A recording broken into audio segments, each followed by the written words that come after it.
Welcome बच्चों, मैं जय सर एक नई टॉपिक को लेकर यहाँ पर आ गया हूँ। चौथा टॉपिक है जिसमें हम पढ़ने वाले हैं रीजनरेशन नाम के टॉपिक को।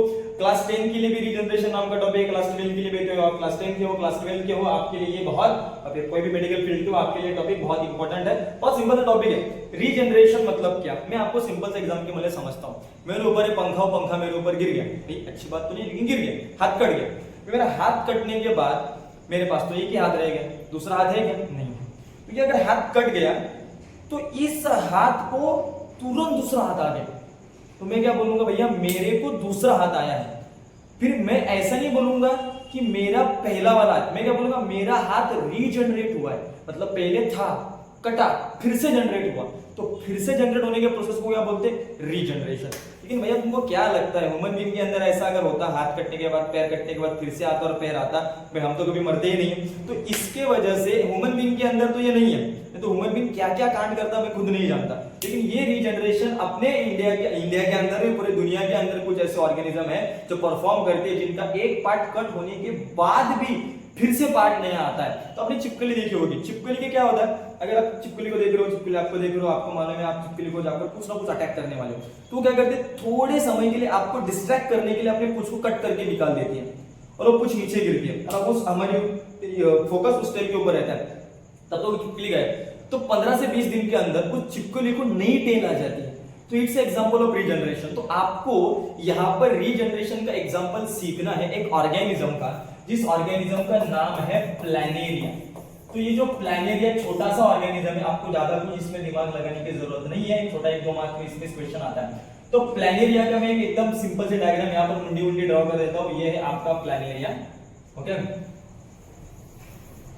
ओके, एक एक्वेटिक क्रिएचर है, राइट। ये जो प्लैनेरिया है इसको डिवाइडेशन करना है, अपने जैसे 2 प्लैनेरिया को पैदा करना है। तो ये करेगा क्या मालूम है, ये हमारे जैसे रिप्रोडक्शन नहीं करेगा, ये करेगा क्या, ये अपने बॉडी के 2 पार्ट्स करेगा। तो ये प्लैनेरिया खुद से 2 पार्ट में डिवाइड हो गया। तो ये होगी उसकी ऊपर की बॉडी, ओके, और ये हो गई उस प्लैनेरिया भैया की नीचे की बॉडी। तो एक ही बॉडी कितने पार्ट में डिवाइड होगी? 2 पार्ट। अभी होगा क्या देखो, जो ऊपर की बॉडी है ना उसको नीचे की बॉडी आएगी, और जो नीचे की बॉडी है उसको ऊपर की बॉडी आएगी। तो जो प्लैनेरिया है डिवाइड होने के बाद इसके कटी हुई बॉडी इसको फिर से मिल जाती है, और इसकी कटी हुई बॉडी इसको फिर से मिल जाती है। लेकिन आप यहाँ पर देखोगे कि इसके कटी हुए बॉडी के जब 2 कटे हुए पार्ट फिर से रीजनरेट होते हैं, तो अपने को कितने प्लैनेरिया मिलते हैं? 1 + 1 2 प्लैनेरिया मिलते हैं। तो मैं यहाँ पर बोल सकता हूँ कि उन्होंने रिप्रोडक्शन किया है। तो अपने बॉडी को कट करके, कट किए हुए पार्ट को फिर से रीजनरेट करने की प्रोसेस है, इस प्रोसेस को बोलते हैं रीजनरेशन। जो प्लैनेरिया भी दिखाते हैं, हाइड्रा भी दिखाते हैं अपने कट हुए पार्ट को फिर से रीजनरेट करने के लिए। तो इतनी सिंपल सी कांसेप्ट थी रीजनरेशन। लेकिन ह्यूमन बीइंग ऐसा दिखाता है क्या?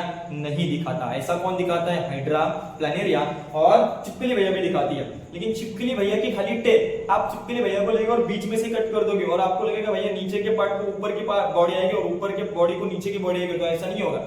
छिपकली सिर्फ अपने टेल वाले रीजन में ही रीजनरेशन दिखाता है, लेकिन ये प्लैनेरिया अपने हर बॉडी के पार्ट में, मतलब मैंने इसके 3 टुकड़े कर दिए तो 3 टुकड़े अलग 3 प्लैनेरिया में क्या हो जाएंगे? कन्वर्ट हो जाएंगे। तो छोटी सी सिंपल सी कंसेप्ट प्लैनेरिया जो मैंने आपको यहाँ पर पढ़ा दिया है। वीडियो समझ में आ गया होगी तो लाइक कर देना। मिलते हैं नेक्स्ट वीडियो में, तब तक के लिए बेस्ट ऑफ।